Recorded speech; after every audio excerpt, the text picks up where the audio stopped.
Hey everyone, and welcome back to Nintendo's worst selling console. Today I'm going to be talking about the enigma that is the Wii U. This is such a weird system because some will argue it's the worst console Nintendo has ever made, but others will say it was just misunderstood and better than we remember. But I'm here to tell you, no, the Wii U is not better than we remember. Sure, it had some really good games, but you do not miss the Wii U era. And this is coming from someone who bought a Wii U in 2013, sold it in 2021, and then bought another one in 2023. Yeah. This is what I've become. As I go through the pros and cons of this console, I'll also give my perspective on what it was like owning a Wii U at the time. And I think around 13.5 million people will also be able to relate on some level. But with all that being said, let's just jump into it.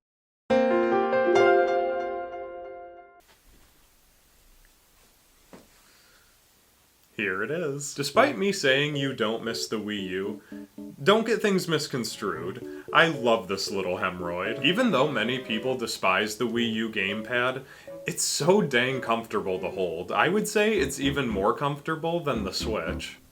This doesn't feel right. But as far as the console itself goes, I think it looks just fine. It's not super exciting, but it gets the job done, and it's by no means an eyesore. And similarly to the Wii, you can lay it down flat, or you can use these little stands and sit it vertically.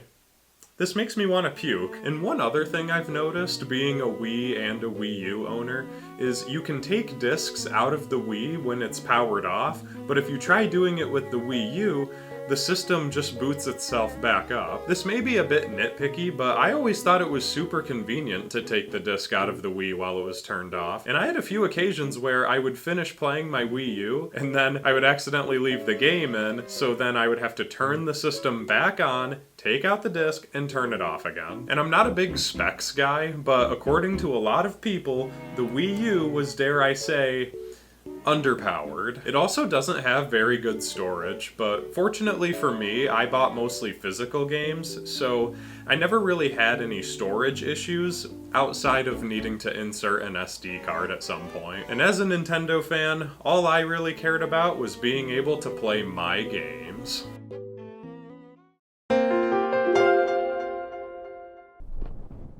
As we all know, the Wii U is backwards compatible with the Wii, so we can include this entire library right off the bat.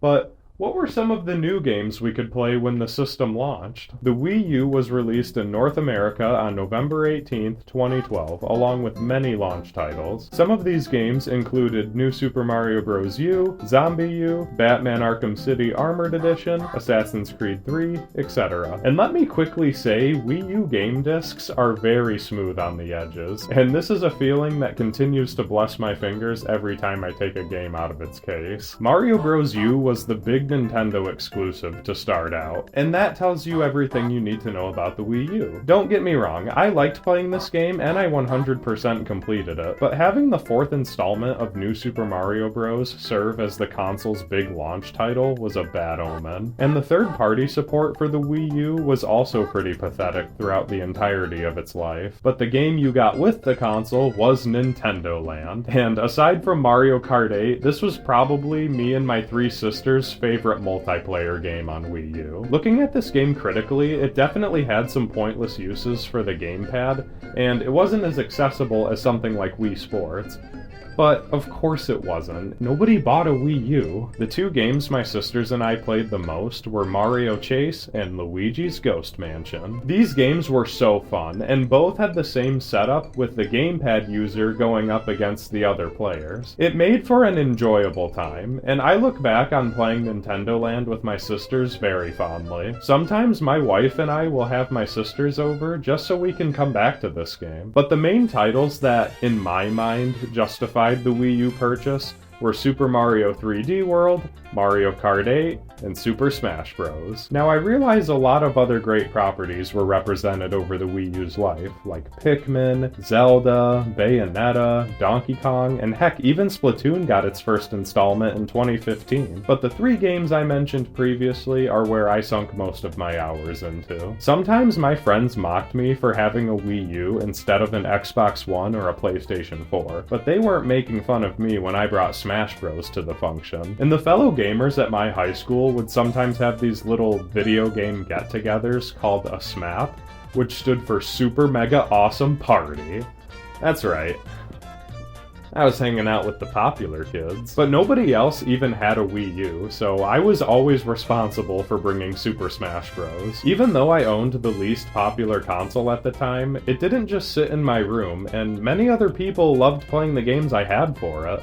It was my console, and I think that's why me and other Wii U owners have such great memories from this generation. But I also have great memories from elementary school, and I don't necessarily want to relive that. So we have backwards compatible Wii games, brand new Wii U games, and we also have the Virtual Console.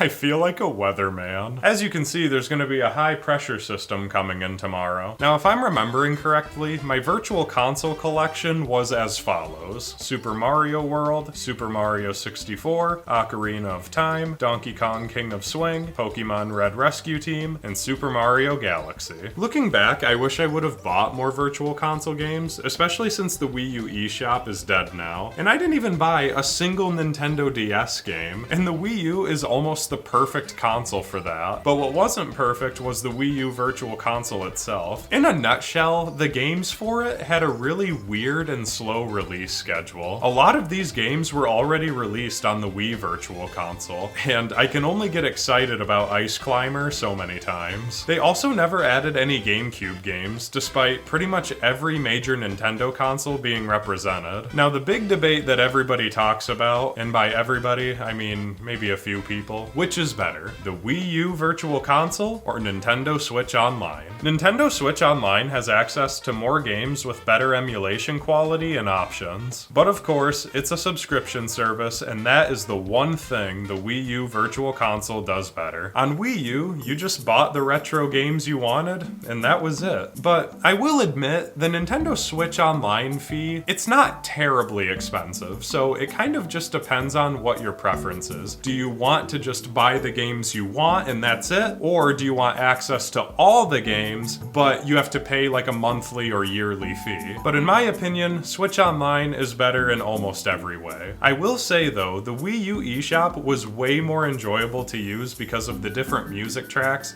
and I also thought it was really convenient to be able to scroll using the stylus and the gamepad. The Switch eShop is dead silent, laggy, and just downright depressing. The Switch is still the better console. Who said that? Overall, was the Wii U a failure?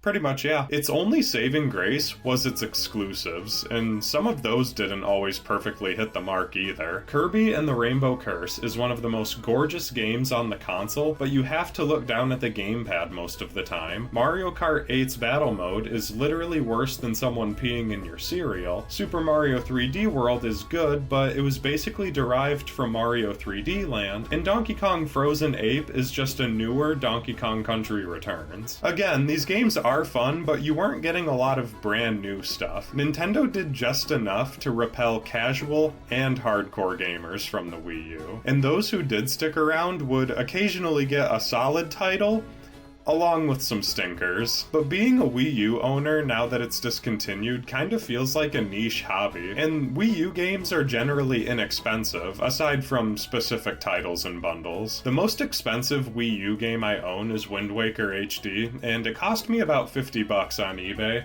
but Super Luigi U cost me only $15, so it really just depends on what kind of games you're after. And of course, you can also just play Wii games. So to wrap up the video, do you miss the Wii U? You might. I mean, not everybody is as critical about this console, so maybe you're one of the lucky ones who loved this thing from its launch to its final days. Like I mentioned earlier, being an owner of the unpopular game system at the time wasn't always great, but whenever an awesome game came out, or you just had a bunch of fun playing Smash Bros. With your friends, that made you feel special. The Wii U still sucks. So anyways, that's gonna about do it for this video. I had a lot of fun looking back at the Wii U because not only is it nostalgic, but it also reminds me of how I would use it to record gameplay videos in college, back when this channel was in its infancy. And I also used it to record Wii Fit gameplay because I actually did a video where I tried to lose weight using 2009 Nintendo games. So if that video sounds interesting to you, I'll put it right here. I really appreciate you all watching, so don't forget to like and subscribe, and I'll see you all next time.